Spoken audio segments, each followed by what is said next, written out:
Yeah, thanks, Zoe. Thanks. Yeah, I'm feeling a bit hot actually. I'm in my kitchen with all these lights blaring on me, so you can see the wall behind me. Anyway, so yes, I'm Marbodi. I did the session this morning. I don't know if any of you were at it this morning.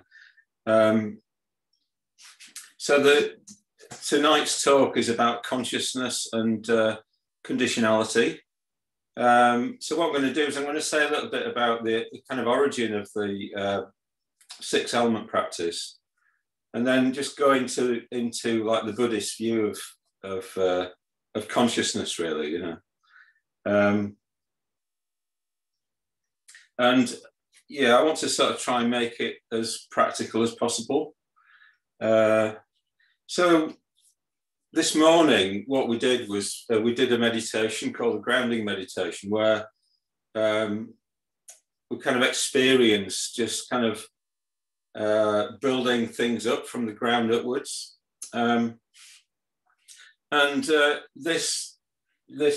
These four things here are called the four foundations of mindfulness. So this is what I'm going to be talking about a lot tonight. The four foundations of mindfulness. So the Buddha said,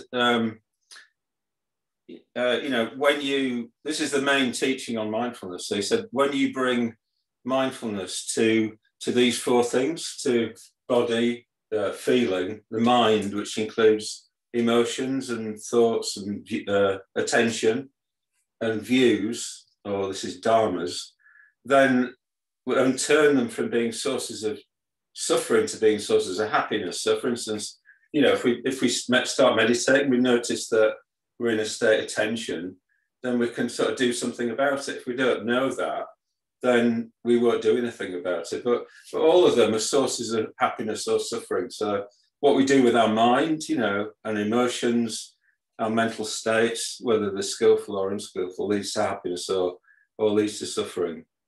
But the interesting thing is that all of these four things are interconnected, so they condition each other. So, for instance, I was talking this morning about the body and kind of having things like cold showers and stuff. So here's a picture of Wim Hof, the Iceman, in a bath of ice, and he's famous for doing things like going up Everest in his shorts and just kind of swimming under ice, and all that sort of stuff. And what they found is that he's able to actually affect even things like they've injected E. coli, like bacteria, into him, but it's not turned into disease, because his body's so kind of robust. So in this way, it's like he's worked on his body, and it just has this effect on his mind, on his mental states. He used to suffer a lot from depression, and in fact, that's why he first started doing the ice baths. He noticed that the effects it had. So so when we can work on all the different aspects of ourselves and turn them into sources of happiness rather than suffering, not just for ourselves but for others. So when we do this, this is the direct path to nirvana. We can attain nirvana by working on all these four things.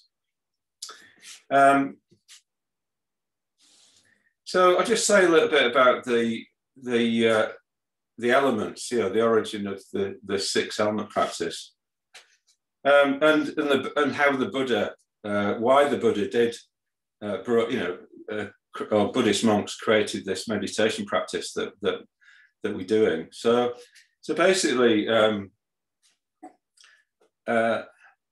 if you go back to kind of pre-Buddhist times, in the kind of Hindu system, they had their cosmology is that you start off with this kind of pure being called Sat, and it's almost like it kind of wakes up So it's like Brahman wakes up and then thinks, oh, I exist. And then what happens is out of that falls out the elements. This is in Hinduism, you know, space, consciousness, space, you know, it all falls out and turns into the world, you know.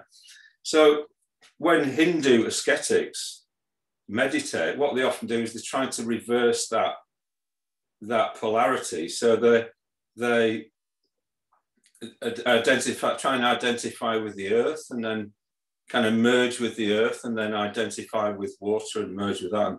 And what they're trying to do is to get back to this kind of pure being that's beyond phenomenal existence, you know. And that's the aim of the Brahminical meditation. But the Buddha, before he was the Buddha, he did this sort of meditation. He was taught by his first two teachers, Alara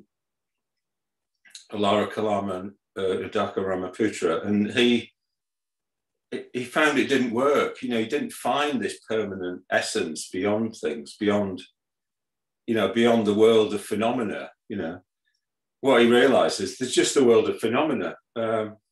So he then realized I just need to look at my own experience and, you know, forget about anything permanent that's beyond what I can experience, and I'll just look at these. I'll just look what makes up life, and I think he thought this is what makes up a human being: body, feeling, mind, and emotions, and views. You know, they're the four main things that make up a human. You know, so if you thought, well, maybe if I bring mindfulness to these, I can turn them into sources of happiness, not suffering. So this is like really important because, you know, as Buddhists, we just focus on our experience, don't we? You know, we try and make something out of our experience, and we don't go looking for something that's like spiritual in inverted commas, that's kind of beyond that, you know, that's sort of like, you know, say new age spirituality. It's a bit like that. It's like people are looking for something beyond their experience, and they often forget about what Buddhism is about, which is about human beings and you know, bringing the best for them, you know. So I don't want to kind of overburden you with too much theory here, you know. But I just want to give you the sense that of how we can work with the four foundations of mindfulness. So basically, it's like we just become conscious that you know, the body conditions things. You know, the body conditions the mind, and the body conditions feeling, the body conditions views. So how does the body condition the mind? Well, it's like bodies in the world, objects in the world. If we've got a lot of different objects to pay attention to, we just get scattered all over the place, you know. So what we try and do is we try and just pay attention to, say, just our breath or our body, you know, try and get our postures really stable, and just we let our body alone, and we just let it sit there, and we just balance it, and then everything just becomes simpler, and then that the body just starts to come. This gives us a sense of reassurance to our mind. You know, we start to feel more stable. There's something that the mind can like rely on, which is our physical experience, you know. So yeah, if we can pay attention to this arrow, then it's really important. It helps us stabilize our mind, stabilize our emotions. Okay. So body conditioning feeling, how's that? What happens there? Well, body conditioning feeling is just basically physical feeling, like sensation. You know, so we try and be aware of sensation um, in life, you know, and we try and enjoy it. We try and enjoy our experience as much as we can, the pleasures in life, you know. And I think one way this is important is that it's almost like we need to look after our body. You know, if we don't look after our body, if we go crashing into things all the time, or we just, you know, we're just careless with it, we're just going to create pain for ourselves, you know. So it's like we try and sort of you know, be mindful of our body, so we don't chuck it around, and we don't when we don't just go through the motions when we're doing some body work and think, oh, that'll do, and get it out of the way. You know, we actually take care with our body, you know, bringing our mind and body into the same place. And so when we do things like mindful movement, that is that, you know, people in secular mindfulness courses do sort of mindful movement, and Theravada Buddhists do, you know, so just walking very slowly and that sort of thing. And it just helps. It helps sort of us kind of let go of tension. Actually, as we're going along, we don't need, you know, we're not just picking up tension by being reckless with our body. So yeah, looking after our body so that we kind of maximize the pleasure that comes from the body. And then how does the body condition views? Well, we could say that body is, in a way, it's like all our tangible experience, everything that we experience in life. So if we really observe how things are, you know, we notice what our experience is like, and then we base our views upon that. So, you know, we see that things are impermanent, you know, they don't last, you know, we see the body as a particular structure to it, so that we need to look after that, you know, be in line with that structure if we're going to look after the body. And that, so it's a body, it's its own thing, you know. So our views, you know, our views are helped by being aware of, being mindful of our body. Okay, next, feeling. Feeling conditioning body. What's that? Well, you could say that that's something like expression. So when we feel something, I mean, all the time, what we need to be looking at is, does what I'm doing lead to happiness, or does it lead to suffering? You know. So when we express our feelings, so there's two things that can happen there. It could be helpful and it can be unhelpful. So when we express our feelings, we actually, it helps us be aware of what we're feeling, you know, so when we haven't been that much, you know. So if we have a good cry, if we have a good laugh, you know, and it helps us to be more aware of our feelings, that's a good thing. If we just overdo it, you know, if we indulge it, you know, and it just becomes something that's unhelpful, because we just start wallowing in our feelings rather than finding ways of getting out of them or dealing with them if they're not ones we want to have. So it's like, you know, expression, is our expression of our feeling helpful, or is it unhelpful?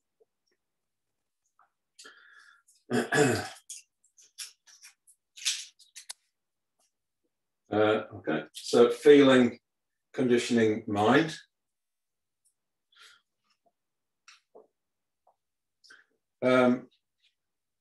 Well, what's this? So feeling is basically pleasure or pleasant or painful. You know, it's pleasure or pain, basically.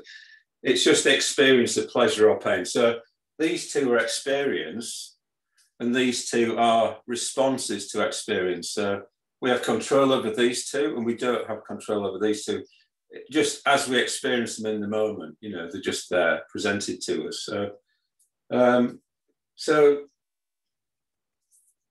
yeah, so what's this? So it's like, this is our response. This is our mind's response to feeling, to pleasure and pain. Well, it's emotion, isn't it? It's like,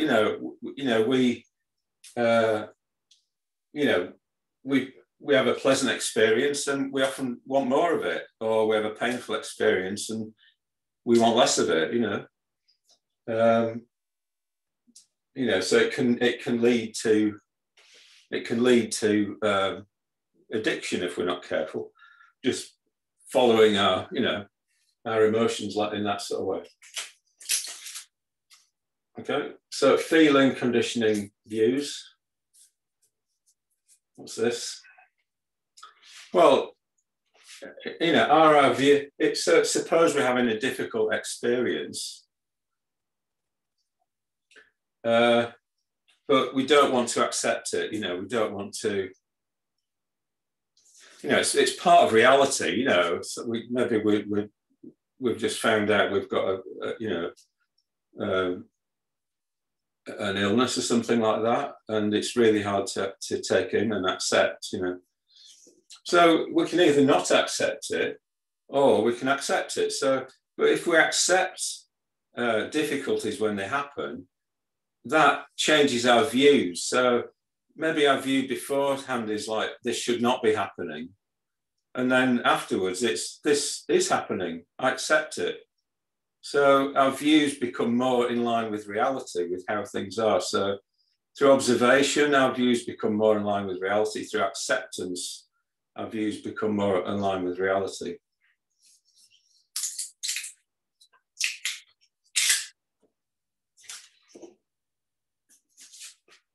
Okay. Mind, conditioning, body. What's this? So, so when we're frustrated, what happens? It manifests as tension in the body. When we feel love and kind of friendliness and stuff like that, it probably manifests as a kind of opening in the body. So it's kind of manifestation. Our mental states manifest in the body, and this is really worth bearing in mind. If we're trying to deal with or work with tension or think about tension, that it can be just our mental states that's creating it, So we can sort of try and work on changing our mental states to be less frustrated or whatever.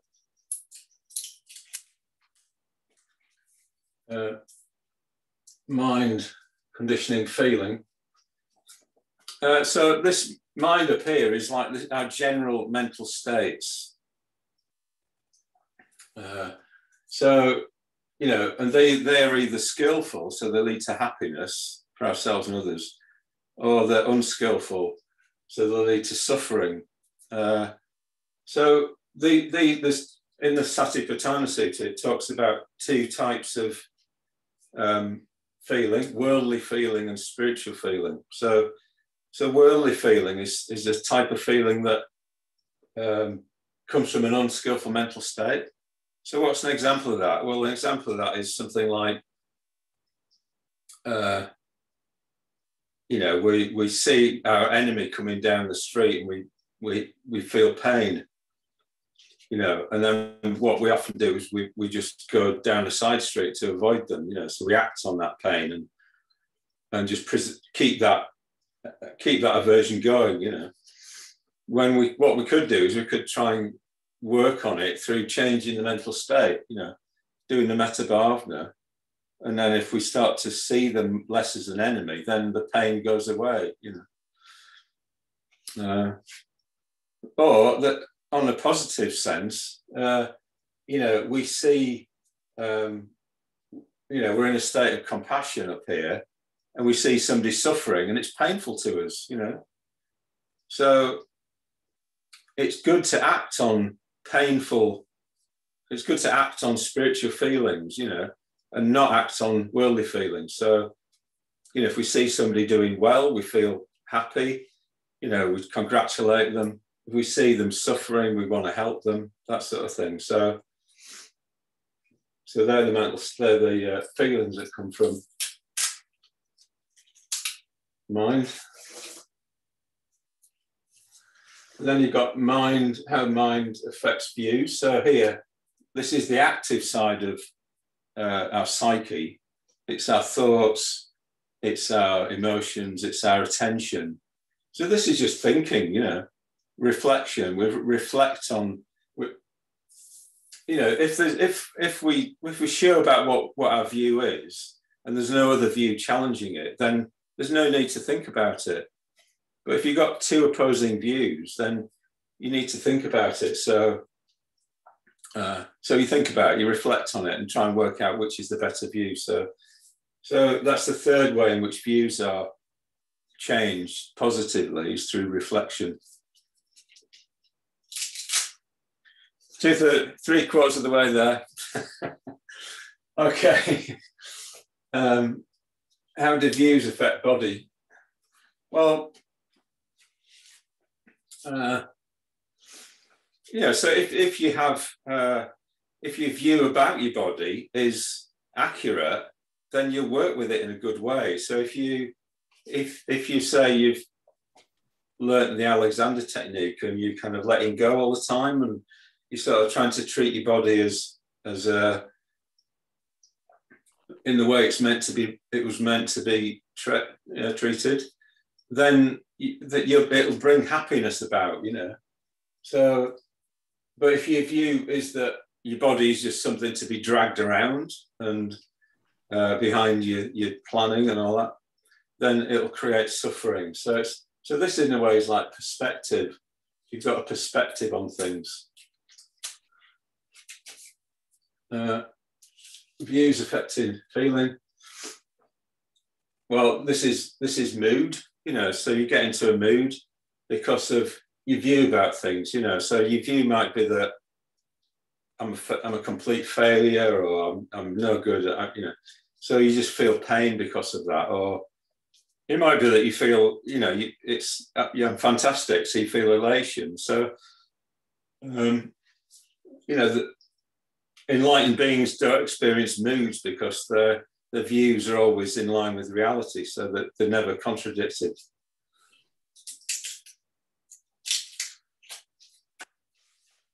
And then finally, views affecting mind. Well, our views are like our map of the world, really. So, you know, our view might be something like, deep down, you know, I need everybody to be agreeing with me before I'm going to be happy. So views are often about what will bring happiness, you know. Or I need, you know, unless I've got the latest Xbox or whatever it is, I'm not going to be happy. So what happens is your views then motivate you to do things. You know, this is action. So you then set about trying to get an Xbox, or you set about trying to convince everybody of your views, you know. Or, you know, it might be sort of your view is that a more Buddhist view, you know, like, you know, people need my help, and, you know, I need to turn up for people and all that sort of thing. So then, you know, and that is what will bring me happiness. So if I think that, then that's what I'm going to do. My actions are going to be in line with that. So, so yeah, so this is a kind of overview. And, you know, the Buddha talked about mindfulness, or sati, but he also talked about something called sampajanya, which is clear comprehension. So it's like, then they always go together. So it's like we bring mindfulness to things, but it's good to have an overview of how everything works, you know. So this in a way is the overview. This is the clear comprehension of the different domains that are there that we need to pay attention to.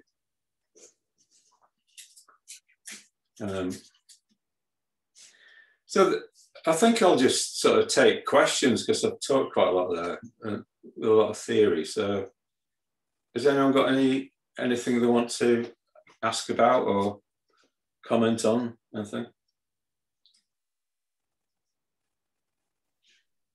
Just shout out.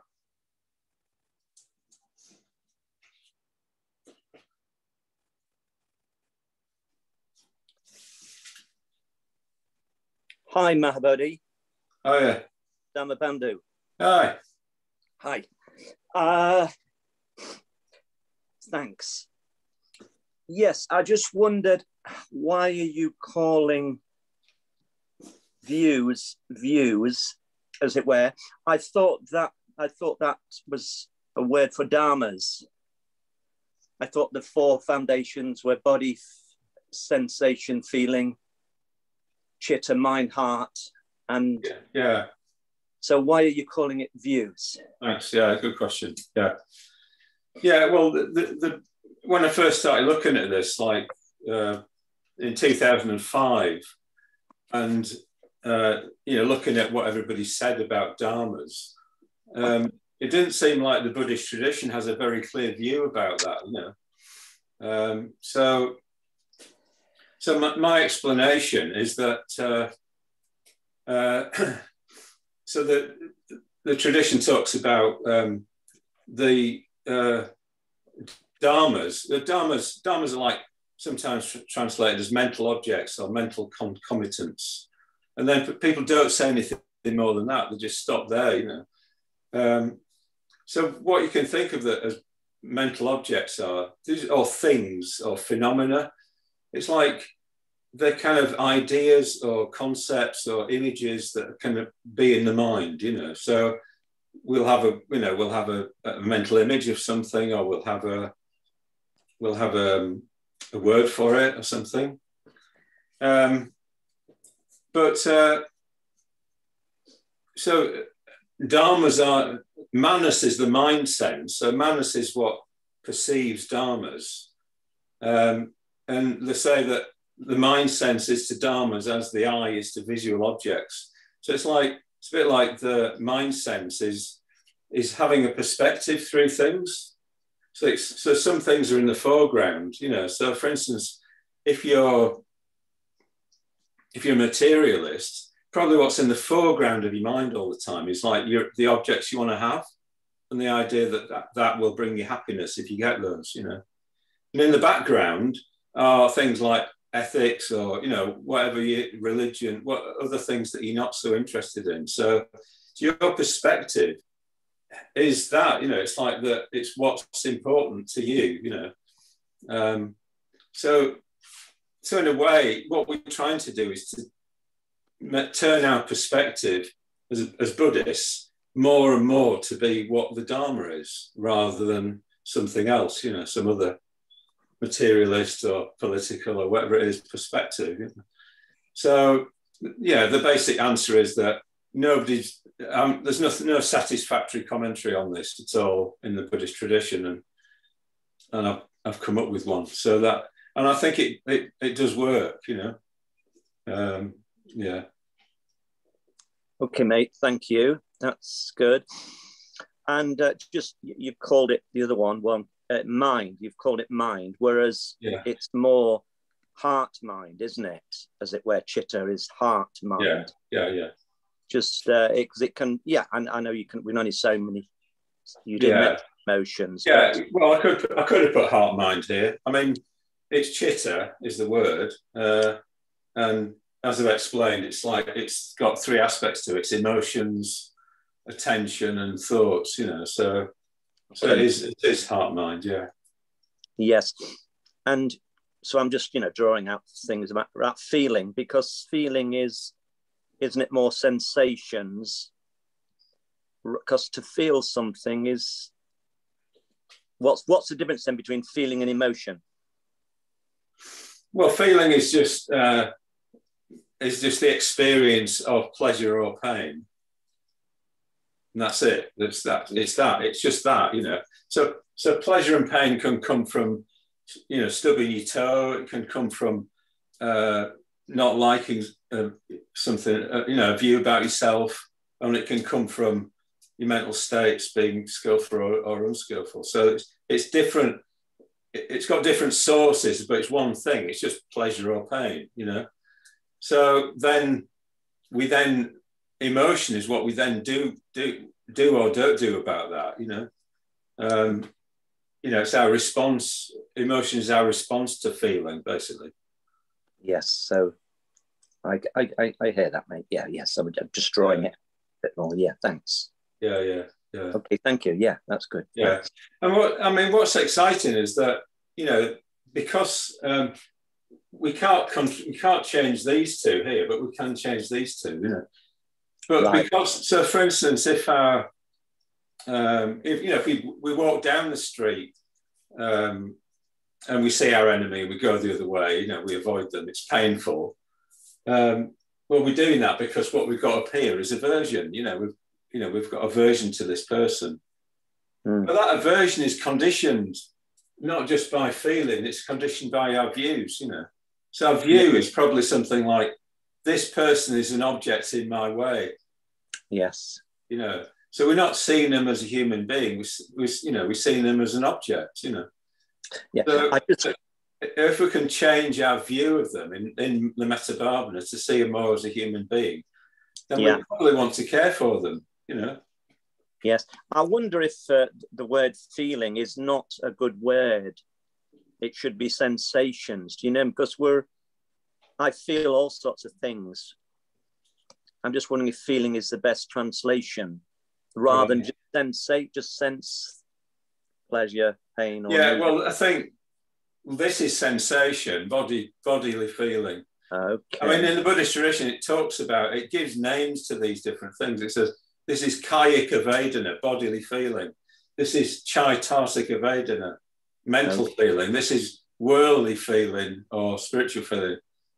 Samisa or niramisa vedana. So the Buddhist tradition calls them all vedana, but different types of vedana. So I think if I was to call it sensation, it would be like I was saying everything is bodily feeling. It isn't, Okay, yes. And I know like loads of people say, oh yeah, it's sensation, blah, blah, blah, but they're not, they haven't really gone into this, They're oversimplifying it. That's clearer. That's becoming more understanding. Yeah, thank you. Mahabodhi, can I ask? Yeah, Pradaka, hi, yeah. Hi, yeah. So you mentioned briefly, well, you just said it again about we can't control body or feeling. And then you said mind and views are responses. Could you say a bit more about that? I haven't quite got that. Yeah. Well, it's well understood that feeling, Vedana, is a given. It's there, it's on the wheel of life as karma vipaka. It's like, it's what's presented to us rather than something that we're doing. It's not a response. It's, we're just stuck with it. And if you look into your own experience, you just see, well, what's happening right now? You'll be experiencing something specific, or a number of things specifically right now in terms of pleasure and pain, in any moment. But also in any moment, you're having some sort of response as well to them. You're either accepting them or you're getting irritated about them, or you're blissing out on you're doing something or other as a response. So we have these are and also you've got a view. You've always got some operating view going on. That's your map of the world. That guides you in what you then do. So if you think life is going to be happiest if you subdue your enemies and make money, that is what that'll be a remedy to everything, So it is a response. It is it's a response you're having all the time. You're having you're reading your map of the world, but you can change your map of the world, and you can also change your responses, your emotions and your thoughts and your attention, what they're doing through meditation. So this is the area of meditation, really. We work with Metabhavana, mindfulness of breathing, reflection practices to change our mind, give it space, and then change it. Yeah. Can I just come back to feeling again? Because the way I understand feeling is like I feel hurt, or I feel angry, or I feel upset, whatever it is. But actually, that's not necessarily feeling, is it? That's No. I've already gone into mind or mind heart, haven't I? I've gone into yeah. So yes, so I think it's important for me, and perhaps to understand that feeling in this sense or Vedana is different to emotion, which is more heart mind. Yeah. So I mean, if you don't kind of like stop here, if you don't kind of stop at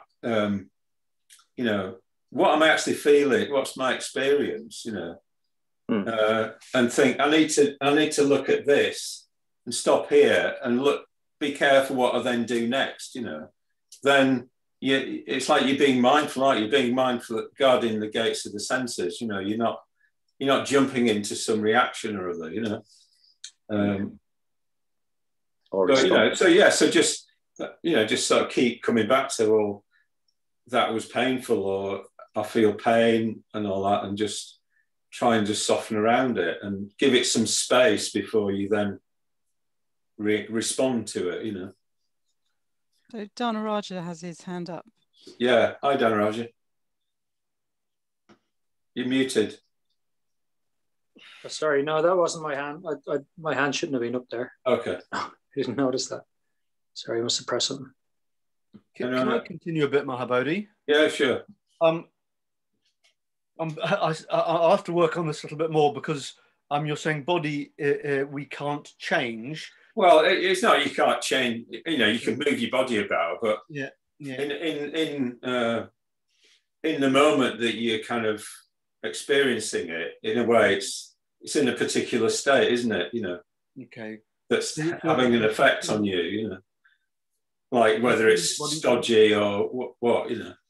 Okay. So you mean feeling body, they can't change in the moment? Yeah, that's it. Yeah. So, but if we pay attention to them through views of mind, then we can go about them differently. Okay. Yeah, we make decisions about what to do with them, don't we? So. Yeah. Okay. Can I just come back in? Sure. Again? It's like tennis. Morning, I came to I've just finished a 3-month retreat. I've just finished last night. I'm right into this, stuff.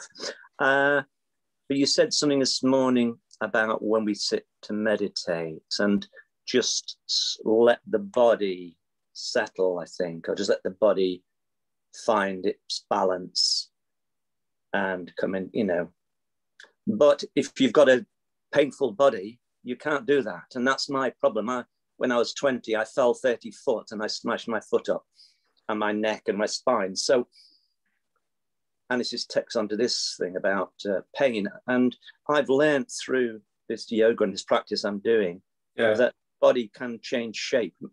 I'm changing, our body's not fixed. And that even the bones will change shape subtly if we, anyway, it's not a big thing, but it is a big thing, because I'm learning that the way I touch and the way that I find support through my body, if you like, through the bones, and it affects my perception, it affects my mind. So you cannot, and I've found that my feet have now started to grow and the bones have changed subtly. Yeah. So I'm just putting that out there. And, well, I think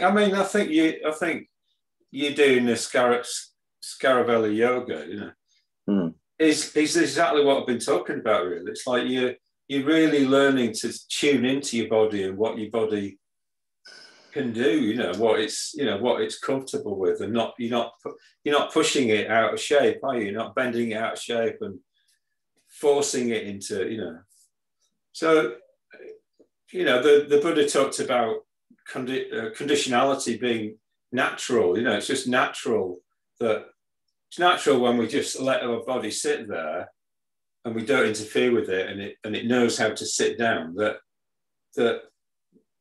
we'll be able to just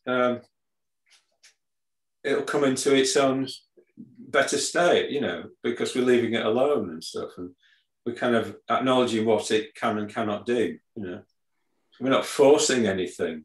So I think the real problem, I think, in spiritual life, Buddhist life, is like people forcing things, thinking they have to try and force something to happen. And actually, if they just look at what the conditions are that bring something about, then that's the answer, you know. So the Buddha said in the, I think there's a Chaitanya Sutra, he says, it's not through an act of will that remorse arises when I've done something wrong, you know.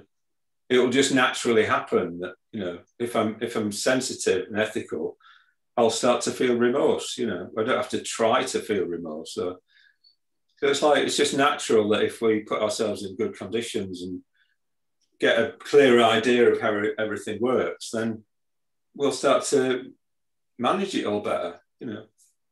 Yeah, and in a way, I think that's this perspective. We get a better perspective on things.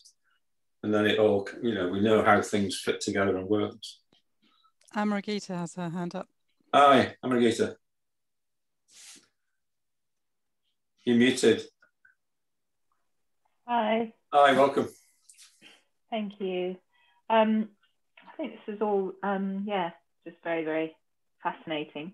I'm just also wondering about people perhaps with less, who haven't been steeped in these ideas and been thinking about them for ages, whether there's a sort of practical question that they could be reflecting on or thinking about, and maybe widening it out from order members to kind of other people who may not quite have the confidence to ask a question on this sort of technical basis. Whether there's either other questions or a question that you could give us to reflect on. Yeah. Well, okay, I'll ask a question then. So is there a way in which you find yourself forcing things in your spiritual life? And what is that? What are you actually doing there? What are you forcing?